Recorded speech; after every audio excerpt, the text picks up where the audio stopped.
அவன் கிடக்கிறான் பிக்காலி பை அப்படின்ட்டு. ஒருவேளை குடி வெறியில அவரே சொல்லிக்கிறார் போல இருக்கு, நம்ம ஏதாவது பண்ணிடலாம் அப்படிங்கிற நேரத்தில் விஜய் திடீர்னு வந்துட்டாரு. 60 வயசுக்கு ரிட்டையர்மெண்ட் வயசு, ஒரு அரசு ஊழியர் ரிட்டையர் ஆகிற வயசு. இந்த வயசுல ஒரு ஆள் எவ்வளவு அவங்க தாங்க முடியும்? முதல்ல என்ன சொல்லுவார் அப்படின்னா, இவர் பிரபாகரனே இல்லைன்றார், இவர் டூப்ளிகேட்டுங்க, இவ்வளவு நாள் இருக்க வாய்ப்பே கிடையாது இவரு அப்படின்னு சொல்லுவார். ஒருவேளை போதையில ஒருமையில சொன்னாலும் சொல்லலாம். இன்னும் ஒரு படி மேல போய் மாறு வேஷத்துல இருக்கிறது நான் தான் பிரபாகரன். ஆமா, இருக்கலாம். அப்ப நான் நிறைய இந்த பூஸ்டப்புக்கு ஊசி எல்லாம் போட்டிருந்தேன், கண்ணம்பத்தியில் எனக்கு கும்பன் இருக்கு. அப்ப அதுலயும் பெரியாரிஸ்டுகள் மொத்தமா போயிட்டு வீட்டை முற்றுகையிட போயில இந்த சீமான் முகத்தை நீங்க பார்த்துருந்தீங்கன்னா தெரியும். இந்த அடி வாங்கிட்டு அழுகாம சிரிப்பாங்க பார்த்துருக்கீங்களா நீங்க? அதே கணக்கு தான், அடிச்சிருவாங்களோ. இப்ப நம்மள மாதிரி ஆளுலாம் கிளம்பி போயிருந்தோம்னா, பெரியார் எங்க இருக்காரு? மலை, நீ சாக்கடை. யாருக்கு லாபம் சீமானால? ஒரு சாடிஸ்டாவே தான் இருக்கிறார். ஆமா, ஒரு சாடிஸ்ட் தான். யாரு ஒண்ணுங்க, ஒரு தலைவனுக்கு முக்கியமான தேவை கண்ணியம்ங்க. புகைப்படம் எடுத்து இந்த சந்தோஷ் இருக்கார் இல்லையா, அவர் வரலாம். சீமானுக்கு அதிர்ச்சி காத்திருக்கு, நமக்கும் ஆச்சரியம் காத்திருக்கு. பேரலை அரண்சை யூடியூப் ரூட்டஸ் டிரைப்ஸ் இணைந்து நடத்தும் பெரியார் எனும் பெரு நெருப்பு கருத்தரங்கம் திரு ஆலூர் ஷானவாஸ், திரு லோகு ஐயப்பன், திரு கரிகாலன், திரு இந்திரகுமார் தேரடி ஆகியோர் கருத்துரையாற்றுகின்றனர். நாள் ஜனவரி 25 மாலை 5 மணி. இடம் தமிழ் இணைய கல்வி கழக அரங்கம், கோட்டூர்புரம், சென்னை. பேரலை நேயர்களுக்கு வணக்கம். இன்றைய நமது நேர்காணலில் கவிஞர், எழுத்தாளர் ஆலங்குடி வெள்ளச்சாமி அவர்கள் இணைந்திருக்கிறார். வணக்கம். வணக்கம். நாம் தமிழர் கட்சியினுடைய ஒருங்கிணைப்பாளர் சீமான் தொடர்ச்சியாக பேசுபொருளாக இருக்கிறார். பெரியார் குறித்து அவர் பேசிய சர்ச்சைக்கு பிறகு உண்மையிலேயே ஈழத்தில் சீமானுடைய நடவடிக்கைகள் எப்படி இருந்தது, விடுதலை புலிகளுக்கும் சீமானுக்கும் இருந்த தொடர்புகள் என்ன அப்படிங்கிறத பெரியாரை தொட்டதற்கு பிறகு அங்கே இருக்கக்கூடிய ஈழத்தமிழர்களுக்கும் விடுதலை புலிகளுக்கும் பெரியாருடைய ஆதர்சனமாக நம்பக்கூடியவர்கள் எல்லோருமே பல உண்மைகளை இனியும் பொறுத்திருக்கக்கூடாது, வெளிப்படையாக சொல்லணும் அப்படின்னு முடிவெடுத்து பல உண்மைகளை பேச ஆரம்பித்தாங்க. அதில் ரொம்ப முக்கியமான ஒரு பேட்டி விடுதலை புலிகள் தலைவர் பிரபாகரன் அவருடைய அண்ணன் மகனுடைய பேட்டி.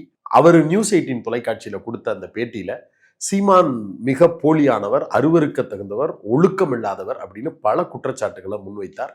இன்னும் குறிப்பிட்டு சொல்ல போனால் தந்தி டிவியில் பேட்டி கொடுக்கும்போது, இப்படிப்பட்ட நபரோடு பழகுனா எங்கள் வீட்டிலேயே எங்களை அடிப்பாங்க, இந்த மாதிரி ஒரு கேவலமான நபரோடு அப்படிங்கிறதையும் குறிப்பிட்டார். எங்கள் சித்தப்பா உடனான அவருடைய சந்திப்பு அப்படிங்கிறதெல்லாம் என்னென்னலாம் இருந்தது, ஆனால் இது எதெல்லாம் கதை சொல்லியிருக்கிறார் அப்படிங்கிற பல்வேறு விஷயங்களை குறிப்பிட்டு பேசியிருந்தார். அது குறித்து பத்திரிகையாளர்கள் சீமானிடம் கேள்வி எழுப்பும்போது, அவன் யார் எனக்கு சர்டிஃபிகேட் கொடுக்கறதுக்கு, அவன் கிடக்கிறான் பிக்காலி பைய அப்படின்னு விடுதலை புலிகள் தலைவர் பிரபாகரனுடைய அண்ணன் மகனை ஒருமையிலும் ஆபாச வார்த்தையிலும் பேசியிருக்கிறார். எப்படி புரிந்து கொள்வது? இல்லை, என்னை பொறுத்த வரைக்கும் இந்த சர்டிஃபிகேட் தான் சரியான சர்டிஃபிகேட் நான் நினைக்கிறேன். யாரு இதை தாண்டி வேற ஒருத்தர் சர்டிஃபிகேட் கொடுக்க முடியாது. சீமானுக்கு ஒருத்தர் சர்டிஃபிகேட் கொடுத்துருக்காருல்ல, பிரபாகரனோட அண்ணன் பையன், அவர் ரொம்ப கரெக்டான சர்டிஃபிகேட் கொடுத்துருக்காரு. இந்த சர்டிஃபிகேட் இவர் ஒரு சர்டிஃபிகேட் கொடுத்துருக்காரு பாருங்க, அவன் கிடக்கிறான் பிக்காலி பை அப்படின்ட்டு. இது சீமானுடைய அந்த முழுமையான குடி, முழுமையான ரொம்ப லேட்டாக கல்யாணம் ஆன அந்த ஒரு பிரச்சனை. இன்னொன்று, சினிமாவில் ஜெயிக்கலை. இவர் எதிர்பாராத நேரத்தில் நம்ம ஏதாவது பண்ணிடலாம் அப்படிங்கிற நேரத்தில் விஜய் திடீர்னு வந்துட்டார். என்னடா விஜயை தாண்டி நம்ம இவ்வளோ பேசுகிறோம், பேசாத விஜயை தூக்கி பிடிக்கிறாங்களே அப்படிங்கிற இவ்வளோ பெரிய வருத்தம். இதையும் தாண்டி கொத்து கொத்தா போனாலும் பரவாயில்ல, கூட்டம் கூட்டமாக போய்கிட்டு இருக்கான் கட்சிக்காரன்.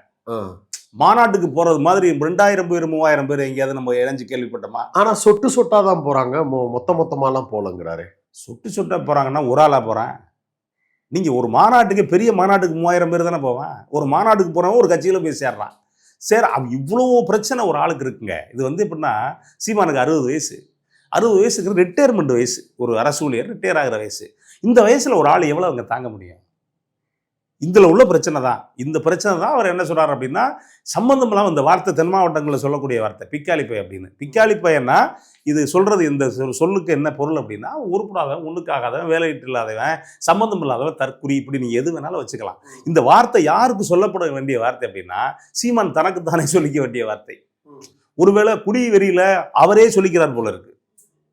இவரை தாண்டி அவருக்கு என்ன சொல்றதுக்கு இருக்கு அப்படின்னு தெரியல. ஏன்னா அவர் ஒரு மிகப்பெரிய போராளியுடைய, இன்னைக்கு ஐக்கானா இருக்கக்கூடிய ஒரு தலைவருடைய அண்ணன் பையன். இப்போ அவருக்கு இருக்கக்கூடிய, அவர் அவ்வளோ கோபத்தில் தான் சொல்றாரு. அவர் சொல்றது எல்லாமே சரி. ஏன் அப்படின்னா, நீங்க அந்த போர்க்காலங்கள் ஒன்றும் இல்லைங்க, நம்ம 2 பேர் சண்டை போட்டுக்கிறது நம்மளே நம்ம மனநிலை என்ன மாதிரி இருக்கும்? ஒரு இனத்துக்கான ஒரு போராட்டம் நடந்துகிட்டு இருக்கு. அவ்வளோ இனத்துக்கான அவ்வளோ பெரிய போராட்டம் நடந்துகிட்டு இருக்கப்ப ஒரு பக்கம் செத்துக்கிட்டு இருக்கான், ஒரு பக்கம் கை போயிருக்கான், ஒரு பக்கம் கால் போயிருக்கான். அடுத்து என்னன்னு நீங்க தயார் பண்ண எல்லாமே ஒரு தலைவனுடைய பொறுப்பு. அப்ப தலைவன் இந்த நேரத்துல அப்ப சீமான் யாரு முதல்ல? இப்ப ஒரு சினிமாவில் ஜெயிக்காத ஒரு நபர், ஒரு படம் கூட சீமான் வெற்றி படம் கொடுக்கல, அவர் ஜெயிக்காத ஒரு நபர். அப்படிப்பட்ட ஒரு நபருக்கு நீங்க அவ்வளோ பெரிய தலைவர் முக்கியத்துவம் கொடுத்து எனக்கு ஆமக்கறி கொடுத்தாரு. இதை விட ஓட்டுல பயணம் பண்ணோம் வந்து பரிசல்ல, இதெல்லாம் யோசிச்சு பாருங்களேன். உலகத்துல எந்த தலைவனும் சொல்லாத ஜோக்கு. திடீர்னு பரிசல் மாதிரி இருந்துச்சு, பார்க்குறேன் ஓடு அப்படின்றாரு. இதெல்லாம் எப்படி இருக்கு நமக்கு? ஏதோ காமிக்ஸ்ல படிச்சுட்டு ஆமா, காமிக்ஸ்ல படிச்சுட்டு சொன்ன மாதிரி இல்ல. நீங்க ஒரு விஷயம், நீங்க அது ஒரு அற போதையில் இந்த மாதிரி பல பேர் உளருவாங்க. ஒரு சில பேர் இந்த கவிதை எழுதுறதே அப்படிதான் எழுதுவாங்க. ஆனா இவர் என்ன, இந்த அற போதையில் உளர்ற கணக்குல சீமானுடைய பேச்சு இருக்க ஒழிய இது முழுக்க முழுக்க தனக்கு எதுவும் கிடைக்கல அப்படிங்கிற ஒரு வருத்தம் தான். 15 வருஷம் ஆச்சு கட்சி ஆரம்பிச்சு. 15 வருஷத்துல ஒரு கவுன்சிலர் கூட இல்லை. இப்போ கூட நான் அந்த எப்படின்னா அந்த வடிவியல் கணக்கு தான் எல்லாமே. இந்த பில்டிங் ஸ்ட்ராங்கு பேஸ்மெண்ட் வீக்குன்றாங்கல்ல, அதுதான் இன்னைக்கு நடந்துகிட்டு இருக்கு. அதுலேயும் பெரியாரிஸ்டுகள் மொத்தமாக போயிட்டு வீட்டை முற்றுகையிட போயில இந்த சீமான் முகத்தை நீங்கள் பார்த்துருந்தீங்கன்னா தெரியும். இந்த அடி வாங்கிட்டு அழுகாமல் சிரிப்பாங்க பார்த்துருக்கீங்களா நீங்கள்? அதே கணக்கு தான். அடிச்சிருவாங்களோ அப்படின்ட்டு உருட்டுக்கட்டையோட இன்னும் 2 பேர் நிற்கிறான். 100-150 பேர் இருக்காங்கன்னு சொல்றாங்க. ஆமா, 150 பேர் இருக்கட்டும். இங்கே 3000 பேர் இல்ல, போனது 3000 பேரு. இப்ப நம்மள மாதிரி ஆளுலாம் கிளம்பி போயிருந்தோம்னா இப்ப எல்லாரும் களத்துல இருக்க ஆட்கள் தானே. நம்ம வெறுமனே என்ன வெறும் வீடியோல பேசிட்டு இருக்கோம்? எல்லாரும் இருக்கோம் இல்லையா? அப்ப நீங்க பெரியாரை கை வைக்கிறது ஒண்ணும் இல்லைங்க. இன்னைக்கு நான் வந்து பெரியாரை கை வைக்கிறது ஒரு விஷயம் பார்த்தேங்க. யதார்த்தமா ஒரு கடையில, ஒரு ரோட்டு கடையில தோசை போடுறவர் பேசிக்கிட்டு இருக்கையில நானும் ராஜகம்பீரன் பேசிக்கிட்டு இருக்கான். வந்தவர் அவருக்கு கை கொடுத்துட்டு சொல்றாரு ஒரு வார்த்தை, சார் நல்லா பேசுங்க சார், பெரியாரை எவன் பேசினாலும் பேசுங்க சார் அப்படின்ட்டு போறாரு. அவர் ஒன்றும் படிக்கல, அவர் ஒன்றும் பெரியாரை படிக்கல. சந்தனம் வச்சிருக்காரு, குங்குமம் வச்சிருக்காரு, விபூதி வச்சிருக்காரு காலையில. இதெல்லாம் வச்சுக்கிட்டு ஒரு மனுஷன் பெரியார் இல்லைன்னா என் புள்ள எப்படி சார் படிச்சிருக்கோம், என் மகளுக்கு எப்படி சார் வந்து சொத்துரிமை கிடைச்சிருக்கோம் அப்படின்ட்டு போறாரு. இப்போ பெரியார் என்ன பண்ணாருன்னா இந்த வெங்காயம் கேட்குது இல்லை, இந்த வெங்காயத்துக்கு இது வந்து ஒரு சாதாரண ரோட்டு கடையில் தோசை போட்டுக்கிட்டு இருக்கான் பார்த்தீங்களா, சின்னதா, அவன் சொல்லக்கூடிய பதில் இது. அப்போ நம்ம எப்படி பார்க்கணும்? இவர் சொல்ற மாதிரி இவர் பெண்கள் வந்துட்டு நீ கற்பு பை எடுத்துட்டு போ அப்படிங்கிறே, உனக்கு அறிவு இருக்கா? முதல்ல நீ முழுசா பெரியார முழுசா படிக்கிறியா? நீ கற்பு பை எடுத்துட்டு போன்னு ஏன் சொன்னாரு? பெண்களுக்கு பிறப்புல பிரச்சனை வருது, குழந்தை பிறக்கிறதால உன்னுடைய அடிமைப்படுத்தப்படுற அப்படின்னா நீ வந்துட்டு கற்பு பை எடுத்துட்டு போ அப்படின்னாரு பெரியாரு. இப்ப பெக்கிற மாதிரி 1-2 பெக்கிறது இல்ல, அப்பெல்லாம் 7-8ன்னு பெத்து. 7-8 இல்ல, வேலையே தான். நீங்க 16-17 எனக்கு டஜன்லாம் சொல்லுவாங்க. 1.5 டஜன்லாம், 1 டஜன்னா 12, 1.5 டஜன்லாம் சொல்லுவாங்க. ஒரு ஆம்பளைக்கு 4, எங்க தாத்தாவுக்கெல்லாம் 4 கல்யாணம். அப்ப இருக்கிறப்ப நீங்க வந்து ஒரு ப்ரொடக்ஷன் மட்டும்தான் ஒரு பெண்களுக்கான வேலை அப்படிங்கிறப்ப எப்போ காலம் குறித்து யோசிக்கணும்ல. நீ 70 வருஷத்துக்கு முன்னாடி பெரியார் பேசினதை வச்சுக்கிட்டு நீ இப்போ ஒப்பிட்ட அப்படின்னா பெரியார் பேசின பிறகு தானே இவ்வளவு விஷயங்கள் மாறி இருக்கு. அப்போ நீ யாருக்காக ஒரு ஆளோ இருந்து யாரோ சொல்றதை கேட்டுட்டு யாருக்கிட்டையோ பணம் வாங்கிட்டு யாருக்கோ அடியால ஒன்றும் இல்லைங்க. வேவல் பண்றவன் இருக்கான்ல, இவெல்லாம் வாடகை சைக்கிள் சீமானலாம். இன்னைக்கு ஒரு ஆள் எடுத்துட்டு போவான், நாளைக்கு ஒரு ஆள் எடுத்துட்டு போவான். வாடகை சைக்கிள் தான், வாடகைக்கு குறைக்கக்கூடிய ஆள். அப்படி ஆமா. ஒரு பிரபாகரனுடைய அண்ணன் மகன் அவர் ஏற்கனவே ஒரு செய்தியை பேசினாரு. துவாரகான்னு பிரபாகரன் அவர்களுடைய மகளாக ஒரு நபரை உருவகப்படுத்துறாங்க. அதுல வந்து சீமானுடைய பங்களிப்பே அதிகமா இருந்தது. அவர் வந்து குடும்பத்திலேயே குளறுபடி உண்டாக்கி எங்களுடைய சொந்தக்காரங்களுக்கே டைவர்ஸ் வருவதற்கும் பின்னணியில பெரிய காரணமா இருந்தாரு. தனிநபர் ஒழுக்கம் இல்லாத ஒரு நபர் அப்படிங்கிறத குற்றச்சாட்டா வைக்கிறார். துவாரகா விஷயத்தில் பிரபாகரன் அவர்களுடைய அண்ணன் மகன் பேசிய ஸ்டேட்மெண்ட்டை கொஞ்ச காலம் கழித்து சீமான் அட்ரஸ் பண்ணி எங்கள் தலைவருடைய வாரிசே சொல்லிவிட்டார், அதனால நான் இவங்களை வந்து எங்களுடைய தலைவரின் மகளாக அங்கீகரிக்க மாட்டேன் அப்படின்னு இவரே பேசினாரு. இப்ப பேட்டி கொடுத்த பிரபாகரன் அண்ணன் மகன் கார்த்திக் அவர்களுக்கு கிரெடிட்டை கொடுத்ததே சீமான் தான். இன்னைக்கு அவர் வந்து தள்ளி நின்று அவன் கிடக்குறான் பிக்காலி அப்படின்னு சொல்றாரு. இந்த சேஞ்ச் எதனால நடந்திருக்கு, அதை எப்படி புரிஞ்சுக்கிறது? குடிகாரம் போச்சு பேச்சு விடிஞ்சா போச்சு அப்படின்னு ஒன்று சொல்லுவாங்க. இன்னொன்று, தனக்கு ஒரு சாதகம் வரும்போது அப்படி ஒரு பேச்சும், தனக்கு பாதகமா வரும்போது இப்படி ஒரு பேச்சு இருக்கும். நீங்க நான் ஒன்றும் இல்லை, நான் ஒரு 10 வருஷத்துக்கு முன்னாடி சொல்லுவாங்க இல்லை, இந்த சிகிச்சைக்கு முன் சிகிச்சைக்கு பின் அப்படின்னு. சிகிச்சைக்கு முன் நீங்க கவனிச்சு பார்த்தீங்கன்னா சீமான் பேச்சு வேற மாதிரி இருக்கும். இந்த ஆள் தான் எனக்கான ஆளு. யாரு இவரை சொல்றாரு, ஈவிகே இளங்கோவன் பேரனா இருக்கலாம், நான்லாம் கொள்கை பேரன் அப்படின்னா அதே வாய் தான் இன்னைக்கு முழுக்க முழுக்க பெரியார பேசுது. எந்த வாய் அன்னைக்கு வந்துட்டு பிரபாகரனுடைய அண்ணன் மகனை கொண்டாடிச்சோ அதே வாய் இன்னைக்கு திட்டுது. அதில் ஒன்றும் பெரிய கொள்கை கோட்பாடு ஒன்றுமெல்லாம் கிடையாது. இன்னும் சொல்ல போனா நேரடியான தமிழின துரோகி அப்படின்னா நீங்க சீமானை இன்னைக்கு சொல்லலாம். பெரியார் எங்க இருக்காரு? மலை, நீ சாக்கடை. அந்த முதல்ல மாத்தி ஒரு பக்கம் பேசினாரு, இப்போ ஒரு பேசுறாரு அப்படின்றீங்கல்ல, இவர் நிலைப்பாடே அதுதான். நீங்க இந்த கால் வச்சு அங்கங்க போறது இருக்குல்ல.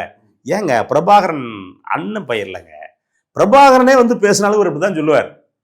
முதல்ல என்ன சொல்லுவார் அப்படின்னா, இவர் பிரபாகரனே இல்லைன்றார், இவர் டூப்ளிகேட்டுங்க, இவ்வளவு நாள் இருக்க வாய்ப்பே கிடையாது இவரு அப்படின்னு சொல்லுவார். ஒருவேளை போதையில ஒருமையில சொன்னாலும் சொல்லலாம், இவன் யாருன்னு வேற ஒரு வார்த்தையை கூட போட்டு சொல்லலாம். சொல்லிட்டு அடுத்து என்ன சொல்லிடுறாரு உடனே, இவர் சும்மாங்க, அவரை வச்சுட்டு நான் தாங்க அரசியல் பண்ணேன், நான் தாங்க துப்பாக்கி எடுத்தேன், நான் தாங்க தமிழின தலைவன், சும்மா பேருக்கு அவரை வச்சிருந்தேங்க அப்படின்னு நாளைக்கு சொல்றது கூட வாய்ப்பு இருக்கு. இன்னும் ஒரு படி மேல போய் மாறுவேஷத்துல இருக்கிறது நான் தான் பிரபாகரன். ஆமா, இருக்கலாம். அப்ப நான் வந்து நிறைய வந்து இந்த பூஸ்டப்புக்கு ஊசி எல்லாம் போட்டிருந்தேன், கண்ணம்பத்தியில் எனக்கு கும்முன்னு இருக்கு அப்ப அப்படின்னு கூட சொன்னாலும் சொல்லலாம், எப்படி வேணாலும் சொல்லலாம். அவ்வளவு ஒரு வித்தியாசமான நபர். என்ன கேட்டா, ஒரு அரசியலுக்கு தகுதி இல்லாத ஒரு நபர், ஒரு தலைவனா இருக்க தகுதி இல்லாத நபர், இன்னொன்னு சினிமாவுக்குள்ள சினிமா எடுத்து தோத்த ஒரு நபர், ஒரு கட்சியை வழிநடத்த தெரியாத நபர், ஒரு குடும்பத்தை வழிநடத்த தெரியாத நபர், ஒரு பெண்ணை கடைசி வரைக்கும் ஏமாத்திட்டு அந்த பெண்ணுக்கு வாழ்க்கை கொடுக்காம கடைசி வரைக்கும் கத்த விடக்கூடிய நபர். யாருக்கு லாபம் சீமானால? ஒரு சாடிஸ்டாவே தான் இருக்கிறார். ஆமா, ஒரு சாடிஸ்ட் தான். யாரு ஒண்ணுங்க, ஒரு தலைவனுக்கு முக்கியமான தேவை கண்ணியம்ங்க. ஒரு கண்ணியம் இல்லாத ஒரு மிகப்பெரிய தலைவனுடைய அண்ணன் பையன் அவர் வந்து தவறா ஒரு வார்த்தை பேசல, அவர் வந்து குறைகளைத்தான் சுட்டி காட்டுறாரு ஒழிய ஒரு வார்த்தை கூட தவறா பேசல. அந்த கண்ணியம் உங்ககிட்ட இல்லையே, நீ தலைவனா அவர் தலைவனா? அப்ப கண்ணியம் இல்லாத ஒரு ஆள், இவ்வளவு ஒரு மோசமான வார்த்தைகளை பேசக்கூடிய ஒரு நபர் எப்படி தலைவனா இருக்க முடியும்? விடுதலை புலிகள் தலைவர் பிரபாகரன் அவரு அண்ணன் பையன் பேட்டி கொடுக்கும் போது இன்னொரு நபர் குறித்து பல விஷயங்களை சொல்றாரு. இவர் சந்தித்த போது புகைப்படங்கள் எடுப்பது அந்த மாதிரி விஷயங்கள்ல எல்லாம் எடுப்பாங்க. ஆனா அந்த புகைப்படத்தை ஒரு யாருக்கு கொடுக்கணும் கொடுக்க கூடாது அப்படிங்கிறதுக்கு சில வித்தியாசங்கள் வச்சிருப்பாங்க, நெறிமுறைகள் வச்சிருப்பாங்க. சஸ்பெக்டா இருக்கு, சந்தேகமா இருக்கு அப்படின்னா அவங்க கொடுக்க மாட்டாங்க. அப்படி புகைப்படம் இவருக்கு கிடைக்காம இருந்திருக்கலாம். அந்த விரக்தியின் அடிப்படையில இவர் அதை ஒட்டி பரப்பி வேறு ஒரு புகைப்படத்தை எடிட் பண்ணி பரப்புறதுக்கு வாய்ப்பு இருக்கு அப்படின்னு பிரபாகரன் அவருடைய அண்ணன் பையன் கார்த்திகே வாக்குமூலம் கொடுக்கிறார். குறிப்பிட்டுட்டு அவரு இன்னும் ஒரு நபர் இருக்கிறார், அவர் பெயர் சந்தோஷ், அவர் கனடாவில் இருக்கிறார். அவர் வெளியே வந்து பேசினார்னா இவர் தாங்க மாட்டார் அப்படின்னு ஒரு விஷயத்த சொல்றார். அதை ஏன் அந்த இக்கு வைக்கிறார்? அப்படியான சூழல் இருக்கா? கண்டிப்பா அந்த சிக்கல் இருக்கு. இவர் என்ன நினைச்சு பண்ணிட்டு இருக்காருன்னா, நீங்க ஒவ்வொருத்தரையா தொடும்போது பேசாம இருந்தாங்க. இப்ப பெரியாரை தொட ஆரம்பிச்ச உடனே பாஜகவுக்கு பிரச்சனையே பெரியாரை தொட்டதுதான். ரொம்ப தொட்ட உடனே பாஜக வந்து இப்ப ரிவர்ஸ் அடிச்சு உள்ள போய் படுத்திருக்காங்க. அதுக்கடுத்து தனக்கான இன்னொரு பெருச்சாளி அனுப்பி விட்டுதான் இப்போ வந்து சீமான் பேசிக்கிட்டு இருக்குது. பெரியாரை தொட்ட உடனே ஒன்னா வருது, இன்னும் என்னென்ன வரப்போகுது நமக்கு தெரியல. இன்னும் பெரிய பெரிய விஷயங்கள்லாம் கிளம்பும். அப்பா, ஒரு ஆள் ஒரு கட்சி தலைவனா இருக்கிறதுக்கு இவ்வளவு புராடாயா பண்ணுவான், இவ்வளவு பித்தலாட்டமாயா பண்ணுவான். வாழ்க்கையில சுய ஒழுக்கம் கிடையாது, கட்சியில ஒழுக்கம் கிடையாது, ஒரு கட்சி ஆரம்பிச்சதுல ஒழுக்கம் கிடையாது. இவ்வளவு இருக்கக்கூடிய ஒரு நபரு இன்னும் என்னென்ன கிளம்பும் அப்படிங்கிற ஒரு கணக்கு இருக்கு. கண்டிப்பா சீமான் பொறுத்திருக்கணும், ரொம்ப விரைவிலே நடக்கும். இதை விட இன்னும் வந்து சீமானுக்கு மிகப்பெரிய அதிர்ச்சி காத்திருக்கு. புகைப்படம் எடுத்த இந்த சந்தோஷ் இருக்கார் இல்லையா, அவர் வரலாம். இப்போ கனடாவில் இருக்கலாம், எந்த நாட்டில் வேணாலும் இருக்கலாம், ஏன் பக்கத்தில் கூட இருக்கலாம், எப்போ வேணாலும் தோன்றலாம், வரலாம். சீமானுக்கு அதிர்ச்சி காத்திருக்கு, நமக்கும் ஆச்சரியம் காத்திருக்கு. பார்ப்போம், விரைவில் வரும். கண்டிப்பா என்ன நடக்குதுன்னு பார்ப்போம். ஒரு இக்கோட தான் முடிக்கிறோம். அப்படி ஒரு செய்திகள் வெளியே வந்து அது பெரிய அளவிற்கு விவாத பொருளாக மாறி சீமான் என்கிற நபர் ஈழத்தை வைத்துக்கொண்டு தமிழ்நாட்டில் இருக்கக்கூடிய இளைஞர்கள் மத்தியில் எவ்வளவு மோசமான அவதூறுகளை கற்பித்துக் கொண்டே இருக்கிறார் அப்படிங்கிறதையும் நம்ம தொடர்ச்சியாக பார்க்குறோம். அதற்கு ஒரு முடிவுரை கட்டும் விதமாக பல்வேறு செயல்கள் நடந்து கொண்டிருக்கிறது. உள்ளபடியே அது மகிழ்ச்சியையும் வரவேற்கக்கூடியதாகவும் இருக்கிறது. பொறுத்திருந்து பார்ப்போம் என்ன நடக்குதுன்னு. உங்களுடைய நேரத்துக்கும் கருத்துக்களுக்கும் மிக்க நன்றி. நன்றி. பேரலை, அரண்சை, யூடியூப் ரூட்டஸ், ட்ரைப்ஸ் இணைந்து நடத்தும் பெரியார் எனும் பெரு நெருப்பு கருத்தரங்கம் திரு ஆலூர் ஷானவாஸ், திரு லோகு ஐயப்பன், திரு கரிகாலன், திரு இந்திரகுமார் தேரடி ஆகியோர் கருத்துரையாற்றுகின்றனர். நாள் ஜனவரி 25 மாலை 5 மணி. இடம் தமிழ் இணைய கல்வி கழக அரங்கம், கோட்டூர்புரம், சென்னை.